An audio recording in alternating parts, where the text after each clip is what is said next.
Good morning, सुप्रभात। अनोद academy में आप सभी का स्वागत है। आज के प्रमुख करंट अफेयर इस प्रकार हैं। भारत सरकार ने फ्रांस के साथ परमाणु ऊर्जा रिएक्टर स्थापित करने की मंजूरी प्रदान की। तो यहाँ प्रश्न बनता है कि भारत के साथ जो परमाणु ऊर्जा रिएक्टर स्थापित होगा वो भारत में कहाँ स्थापित किया जाएगा? तो जैतपुर में होगा। कहाँ होगा दोस्तों? ये होगा जैतपुर में। जैतपुर है कहाँ? जैतपुर महाराष्ट्र में है। जैतपुर महाराष्ट्र में। यहाँ पहले से ही परमाणु ऊर्जा इकाइयाँ कार्य कर रही हैं। तो इस फ्रांस के साथ समझौते के साथ कुल मिला के 9,900 मेगावाट की कुल क्षमता के साथ सबसे बड़ा परमाणु ऊर्जा उत्पादन स्थल बन जाएगा। वर्तमान में ये 6780 मेगावाट इसका उत्पादन क्षमता है। इसको दोस्तों याद रखना है। केंद्र ने उत्तराखंड में मर्म चिकित्सा प्रशिक्षण केंद्र बनाने की घोषणा की है। तो मर्म चिकित्सा केंद्र बनाने की घोषणा किसने की है? केंद्र ने की है। और कहाँ मर्म चिकित्सा केंद्र कहाँ बनाया जाएगा? तो वो दोस्तों उत्तराखंड में बनाया जाएगा। कहाँ बनाया जाएगा? उत्तराखंड में। उत्तराखंड में मर्म चिकित्सा केंद्र बनाया जाएगा। मर्म चिकित्सा केंद्र।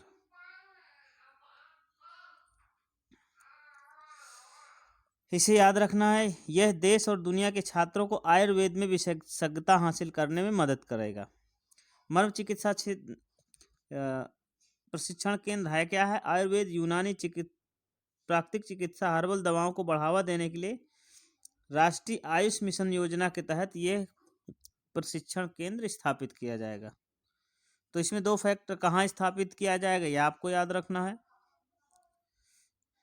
और ये किसके द्वारा बनाया जा रहा है? केंद्र सरकार के द्वारा बनाया जा रहा है। अनुराग ठाकुर ने ISCPES के 21वें द्विवार्षिक सम्मेलन का उद्घाटन किया। तो केंद्रीय मंत्री अनुराग सिंह ठाकुर ने 16 दिसंबर 2021 को international society for comparative physical education and sport के 21वें द्विवार्षिक सम्मेलन का उद्घाटन किया। इस सम्मेलन की जो विषय वस्तु क्या रही? अंतर्राष्ट्रीय संदर्भ में शारीरिक शिक्षा, खेल और शारीरिक गतिविधि में कला की स्थिति। इसे याद रखना दोस्तों। नेक्स्ट चलते हैं। थावरचंद गहलोत ने किया बेंगलुरु सस्टेनेबिलिटी कॉन्क्लेव का उद्घाटन। तो जहाँ पर आजकल हर जगह जहाँ धारणी की अवधारणा इतना फिक्स हो गई कि हर क्षेत्र में ये शब्द इस्तेमाल होता, तो इसका पता चलना चाहिए कि सस्टेनेबिलिटी है क्या है, धारणीयता है क्या है, ये हमें पता होना चाहिए। धारणीयता का मतलब कोई भी सिस्टम है, यदि हम वर्तमान और भविष्य की आवश्यकताओं की पूर्ति के संदर्भ में बैलेंस अप्रोच रखें, अर्थात किसी भी स्तर में किसी भी संसाधन का अत्यधिक दोहन ना हो और भविष्य के साथ भी उतना न्याय बना रहे, उसे धारणीयता कहते हैं। तो उन्होंने सस्टेनेबल डेवलपमेंट रिपोर्ट भी जारी की है। लॉन्च के बाद एक पैनल चर्चा हुई और इस कार्यक्रम की विषय थी implementing the sustainable development goals, role of universities and civil society in protecting the environment. तो इसकी ये थीम थी। होम लोन की पेशकश के लिए यूनियन बैंक ने होम फर्स्ट फाइनेंस के साथ साझेदारी की। तो यहाँ पर जो प्रश्न बनने वाला है कि होम फर्स्ट फाइनेंस के साथ साझेदारी किसने की? तो दोस्तों यूनियन बैंक ने की। किसने की? यूनियन बैंक ने साझेदारी की। वे ग्राहकों को प्रतिस्पर्धी ब्याज दरों पर होम लोन देने की पेशकश करेंगे। चलते हैं नेक्स्ट में। भूटान ने प्रधानमंत्री नरेंद्र मोदी को दिया सर्वोच्च नागरिक सम्मान। तो यहाँ से प्रश्न जबरदस्त बनता है कि भूटान ने किसको सर्वोच्च नागरिक सम्मान दिया? तो नरेंद्र मोदी जी को सर्वोच्च नागरिक सम्मान प्रदान किया। अब दूसरा प्रश्न ये बनता है कि भूटान का सर्वोच्च नागरिक पुरस्कार है क्या? तो उसका नाम है नगदग पेलजी खोरलो। नगदग पेलजी खोरलो है भूटान का सर्वोच्च नागरिक पुरस्कार।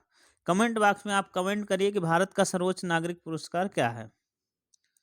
नेक्स्ट चलते हैं दोस्तों, 2022 में महिला अंडर 18-19 SAFF चैंपियनशिप की मेजबानी भारत करेगा। तो इसे याद रखना है, SAFF अंडर 18-19 चैंपियनशिप की मेजबानी कौन करेगा? 2022 में भारत करेगा। ये कब आयोजित होगी? 25 जुलाई से 3 अगस्त के बीच आयोजित की जाएगी। चलते हैं दोस्तों, हाल को मिला अभ्यास लक्ष्य प्लेटफॉर्म के लिए DRDO से आपूर्ति का आदेश। अर्थात DRDO ने हाल को एक आदेश दिया कि हमें अभ्यास लक्ष्य प्लेटफॉर्म चाहिए। तो अभ्यास क्या है? एक प्रकार का लक्ष्य प्लेटफॉर्म है। अभ्यास क्या है? लक्ष्य प्लेटफॉर्म है। इसमें हीट सिस्टम होगा। हीट का मतलब high speed expendable aerial target. तो ये वायु हवा में किसी भी चीज को तीव्र गति से टारगेट कर सकेगा। तो अभ्यास को याद रखना है। ये अभ्यास को बनाने का ऑर्डर किसे मिला है? हाल को मिला है। हाल को दिया गया है। हाल क्या है? हिंदुस्तान एरोनॉटिक्स लिमिटेड है। इसे याद रखना दोस्तों। नेक्स्ट चलते हैं, उपराष्ट्रपति ने किया टीवी पर राष्ट्रीय संसदीय सम्मेलन का उद्घाटन। तो 16 दिसंबर 2021 को महिलाओं में क्षय रोग पर राष्ट्रीय संसदीय सम्मेलन का उद्घाटन किया है। सम्मेलन ने रेखांकित किया कि सक्रिय टीबी के लिए गुप्त टीबी संक्रमण की प्रगति के लिए कुपोषण एक महत्वपूर्ण और स्थापित जोखिम कारक है। भारत 2030 के वैश्विक सतत विकास लक्ष्यों के लक्ष्य से 5 साल पहले 2025 तक टीबी को समाप्त करने में प्रतिबद्ध है। तो ये प्रश्न पूछा जा सकता है, भारत किस समय तक टीबी को पूर्णतः समाप्त करेगा? 2025 तक। कब तक? 2025 तक भारत टीबी से मुक्त हो जाएगा। क्या हो जाएगा? टीबी मुक्त। नेक्स्ट चलते हैं दोस्तों, NPCI ने NTS के साथ रुपए यूजर्स के लिए बाजार में टोकनाइजेशन को किया सक्षम। तो NPCI क्या है? National payment corporation of India है। इसे याद रखना है। NPCI क्या है? National payments corporation of India. इसने हाल ही में टोकनाइजेशन सिस्टम द्वारा समर्थित एक टोकन सुविधा शुरू करने के लिए ब्रांडों और एग्रीगेटर्स के साथ भागीदारी की है। यह ग्राहकों को ऑनलाइन लेन देन के लिए अपने कार्ड के वित्तीय डेटा की सुरक्षा बनाए रखने में मदद करेगा। रुपे कार्ड का विवरण अब NTS के अंतर्गत एक सुरक्षित तिजोरी में पूरी तरह से सकुशल और सुरक्षित रहेगा। चलते हैं दोस्तों नेक्स्ट में, गंगा मसाल यात्रा के औपचारिक ध्वजारोहण के साथ नदी उत्सव की शुरुआत। वास्तव में अब यहाँ पे नदी उत्सव है, तो नदियों का, भारतीय नदियों का आपको अच्छे से जानकारी होनी चाहिए। विशेषकर उत्तर भारत की प्रमुख नदियाँ जो गंगा यमुना है और उनकी सहायक नदियाँ हैं, इनको आपको अच्छे से पढ़ना चाहिए। जैसे, और फिर इसके बाद दक्षिण भारत की नदियाँ, फिर नॉर्थ ईस्ट की पूर्वोत्तर की नदियाँ, और फिर पश्चिमी भारत की नदियाँ। तो भारत की प्रमुख नदियों को अच्छे से आपको समझना चाहिए। जहाँ तक उत्तर भारत की प्रमुख नदियाँ हैं तो गंगा यमुना है, और यमुना की सहायक नदी जो प्रमुख रूप से हैं, चंबल, बेतवा, केन, गंडक, ये सब यमुना की सहायक नदी हैं। जबकि काली, सोन, घाघरा, गोमती, ये सभी गंगा की सहायक नदी हैं। यमुना भी गंगा की सहायक नदी है।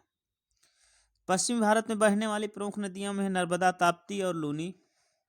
ये प्रमुख रूप से पश्चिमी भारत की ओर बहती हैं नदियाँ।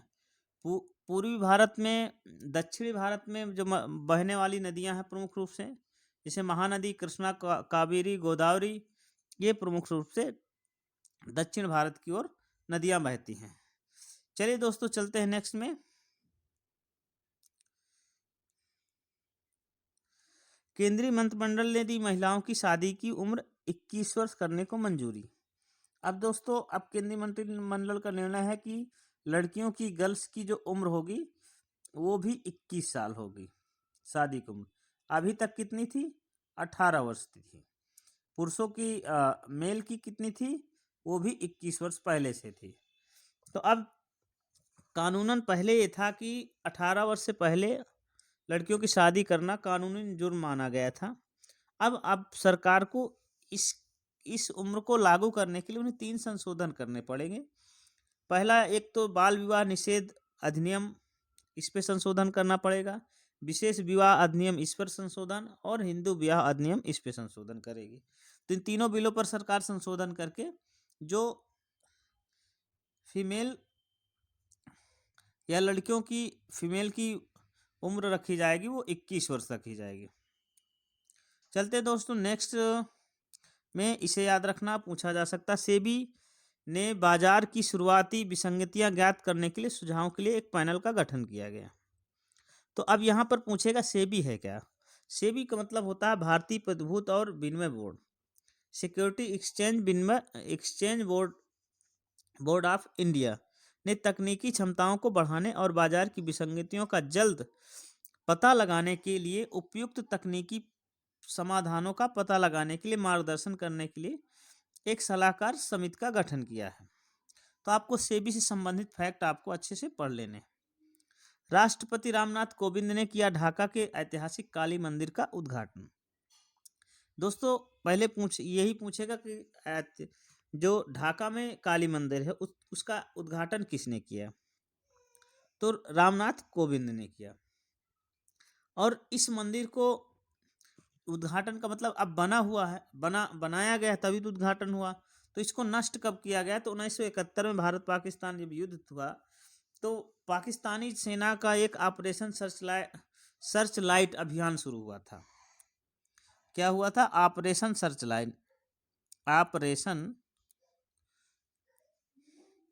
Search light.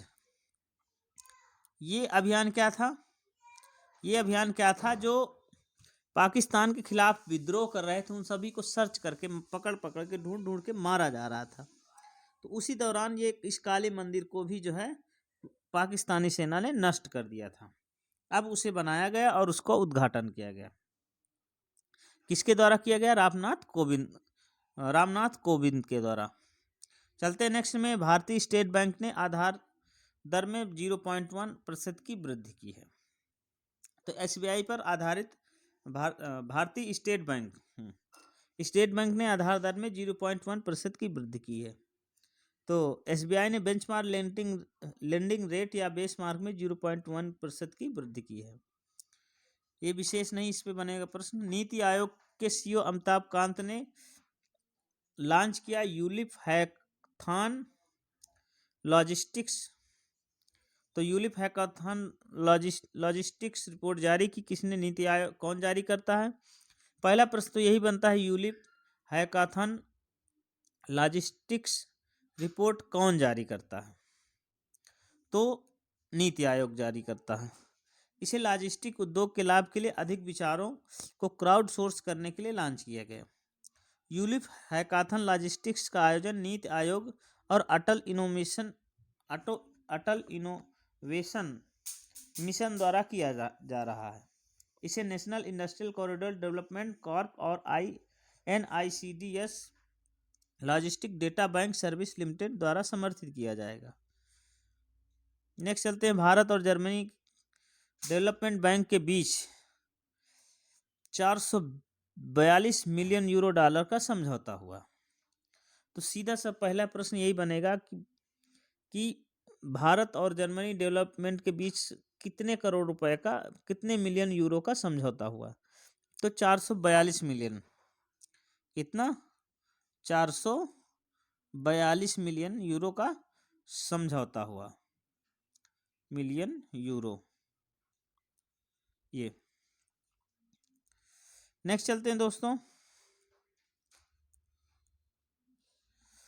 भारतीय रिजर्व बैंक ने RBL बैंक को किया अप्रत्यक्ष कर एकत्रित करने के लिए अधिकृत। तो RBL बैंक क्या है? ये RBL बैंक है जिसे पहले से ही, इस RBL बैंक को पहले से डायरेक्ट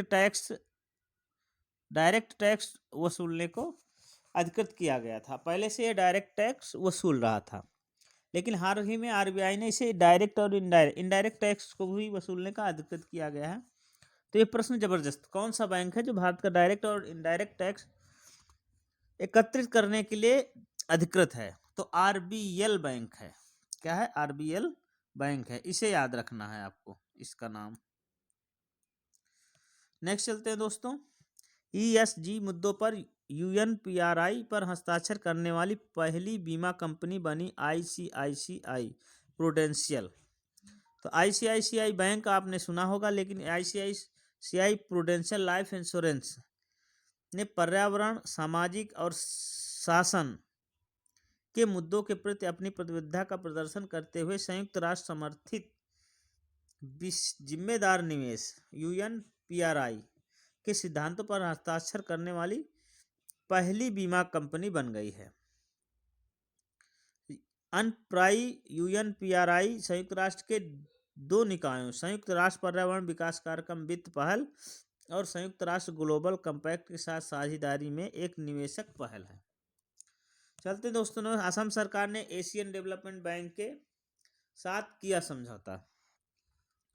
तो एशियन डेवलप असम सरकार का समझौता किस बैंक के साथ हुआ? एडीबी के साथ। अब आप किसके साथ हुआ? एडीबी के साथ समझौता हुआ असम सरकार का।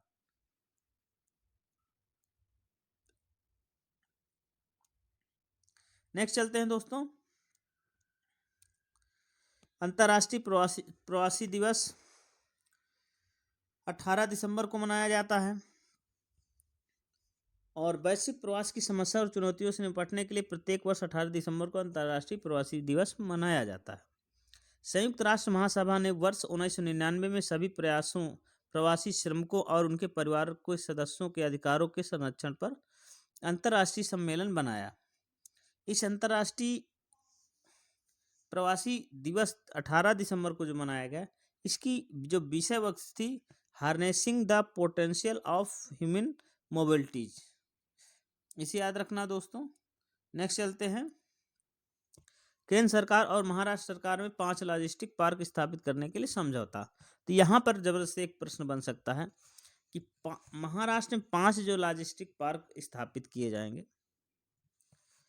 उसको कौन स्थापित कर रहा है? तो केंद्र सरकार और महाराष्ट्र सरकार, और हो सकता है उनके क्षेत्र भी पूछ लिए जाए। नेक्स्ट चलते हैं दोस्तों, सीसीआई ने अमेजन का सौदा स्थापित करते हुए लगाया 202 करोड़ का जुर्माना। तो यहाँ पहला ही प्रश्न ये बनता है, सीसीआई है क्या? सीसीआई क्या है? कंपटीशन कमीशन ऑफ इंडिया है, भारतीय प्रतिस्पर्धा आयोग है। और दूसरा प्रश्न बनेगा, भारतीय प्रतिस्पर्धा आयोग ने किस कंपनी पर 202 करोड़ का जुर्माना लगाया है? तो वो कंपनी है दोस्तों अमेजन कंपनी। कौन सी कंपनी है? अमेजन कंपनी पे 202 करोड़ का जुर्माना लगाया। एक प्रश्न और बन सकता है कि सीसीआई ने अमेजन कंपनी में कितने रुपए का जुर्माना लगाया? तो दोस्तों सीसीआई ने अमेजन कंपनी पे 202 करोड़ रुपए का जुर्माना लगाया, इसको याद रखेंगे दोस्तों। नेक्स्ट चलते हैं, जीएसीएल गैल के बीच गुजरात में बायो एथनॉल संयंत्र स्थापित करने के लिए समझौता। तो यहाँ पर एक पहला ही प्रश्न बनता है कि जीएसीएल है क्या? एक तो जीएसीएल गुजरात की एक कंपनी है, तो Gujarat alkalis and chemicals limited, तो जीएसीएल ये है। और गैल आप जानते हैं, GAIL गैल। तो इनके बीच 100 करोड़ वाली लागत निवेश पर बायो एथनॉल संयंत्र स्थापित करने का समझौता किया गया। ठीक है, बायो एथनॉल क्या करता है? ये वाहनों में इस्तेमाल होने वाले जीवाश्म ईंधनों का एक प्रकार से विकल्प है। यदि बायो एथनॉल का हम अच्छे से उपयोग होने लगे तो हमारी जो है जीवाश्म ईंधनों पर निर्भरता कम हो जाएगी और ये सस्टेनेबल डेवलपमेंट के धारणीय विकास के उद्देश्यों को प्राप्त करेगा। राजनाथ सिंह ने लॉन्च किया एनसीसी कैडेटों द्वारा रचित राष्ट्रीय एकता गीत। इससे कोई खास प्रश्न नहीं बनेगा। भारत और अमेरिका ने नवाचारों पर समर्थन करने के लिए नए कार्यक्रम की घोषणा की। अब आपको दो चीज ध्यान रखना है कि IR में, इंटरनेशनल रिलेशन में, IR में भारत के दो जो महत्वपूर्ण साझेदारी हैं, एक तो हमारा रसिया है और दूसरा अमेरिका है। अब भारत के जो संबंध हैं अमेरिका और रसिया के बीच में, कभी रसिया के पक्ष में अभी तक, ऐतिहासिक पक्ष में रसिया के प्रति हमारा झुकाव ज़्यादा रहा, और हाल ही के समय में हमारी विदेशी नीति अमेरिका के प्रति झुकती नजर आ रही है। तो इस संदर्भ में अंतर्राष्ट्रीय स्तर पर जो न्यू वर्ल्ड ऑर्डर आ रहा है, उस संदर्भ में भारत की भूमिका महत्वपूर्ण होने जा रही है। आप सब लोगों को करना क्या है कि भारत वर्तमान विश्व के साथ, भारत विभिन्न देशों के साथ किस प्रकार के भारतीय विदेशी नीति में परिवर्तन आ रहे हैं, उसको समझने की जरूरत है। नेक्स्ट चलते हैं दोस्तों। एस जयशंकर भारत मध्य एशिया वार्ता की तीसरी बैठक की मेजबानी करेंगे। तो भारत मध्य एशिया वार्ता की तीसरी बैठक 18 से 20 दिसंबर नई दिल्ली में आयोजित की जाएगी। अब मध्य एशिया में कौन कौन से देश आते हैं? कजाकिस्तान, किर्गिस्तान, ताजिकिस्तान, तुर्कमेनिस्तान और उज्बेकिस्तान। ये 5 देश हैं, 5 देश हैं मध्य एशिया में, और बहुत महत्वपूर्ण भूमिका रखते हैं। ये सब लैंड लॉक देश हैं। तो इनके साथ भारत के संबंध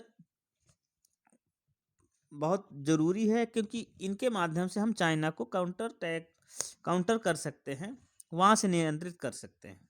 तो इन देशों के साथ भारत की मित्रता बहुत जरूरी है। चलिए दोस्तों नेक्स्ट चलते हैं। नेक्स्ट में ये देखते हैं कि केट ब्लैंचेट को मिलेगा फ्रेंच सिनेमा के सीजर डी होनूर सम्मान। तो केट ब्लैंचेट है कौन? तो केट ब्लैंचेट हैं ऑस्ट्रेलियाई अभिनेत्री हैं। ये कहाँ की अभिनेत्री हैं? ऑस्ट्रेलिया की अभिनेत्री हैं। ऑस्ट्रेलिया की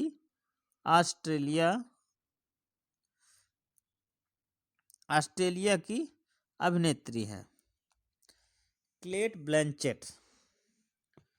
तो अब ये जो सीजर डी होनूर सम्मान है, ये कहाँ का सम्मान है? ये फ्रांसीसी फिल्म अकादमी से फ्रांसीसी सिनेमा का सर्वोच्च सम्मान है। तो सीजर डी होनूर सम्मान जो है, ये कहाँ का है? फ्रांस का है। और फ्रांस कहाँ का? यूरोप महाद्वीप का एक प्रमुख कंट्री है, और प्रथम विश्व युद्ध और द्वितीय विश्व युद्ध में महत्वपूर्ण भूमिका निभाने वाला एक प्रमुख देश है। चलते दोस्तों नेक्स्ट में।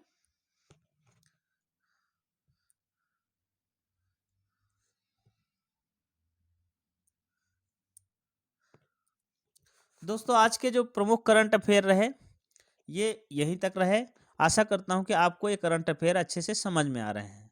अपने सोच को, अपनी समझ को धीरे धीरे व्यापक बनाएंगे। करंट को रटने की अपेक्षा उसको धीरे धीरे आत्मसात करने का प्रयास करेंगे, तो आपके करंट पर आधारित एक भी प्रश्न नहीं छूटेंगे। दोस्तों ध्यान ये रखें कि जो लोग ये चाहते हैं कि 1 महीने में, 2 महीने में, 4 महीने में जादू के साथ करंट तैयार हो जाए, वो संभव नहीं है। इसके लिए आपको 2-3 काम करने पड़ेंगे। एक तो आप न्यूज़पेपर डेली पढ़िए, हो सके तो एक हिंदी का और एक इंग्लिश का, इससे आपको बहुत मदद मिलेगी। दूसरा यह है कि करंट अफेयर पढ़िए तो उससे कुछ महत्वपूर्ण चीज़ें जो आपको लगे उन्हें नोट करते जाइए। करंट अफेयर सदैव जब भी कोई आपको अच्छी चीज़ लगे उसको नोट करते जाइए, और नोट करने के बाद फिर उसको उसके संदर्भ में इतिहास, भूगोल और राजनीतिक व्यवस्था को समझने का प्रयास करना चाहिए।